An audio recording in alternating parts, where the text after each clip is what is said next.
Assalamu alaikum wa rahmatullahi wa barakatuh. It was part of the practice, the sunnah of the Prophet ﷺ, that if a general calamity would hit Muslims, he would supplicate, he would pray, he would make dua ﷺ in the salah. And he would do this in the last rak'ah, after ruku', in 1, 2, 3, or all of the obligatory salahs. So now, as we are facing a calamity that is hitting Muslims, we need to react in the same way that the Prophet ﷺ did.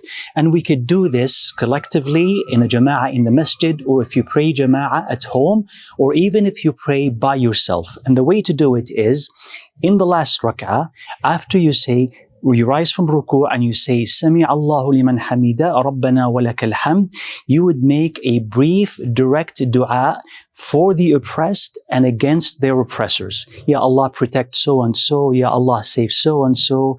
And then, Ya Allah, protect from the oppression of so and so. Ya Allah, protect from the oppression of so and so. Ya Allah, be against so and so.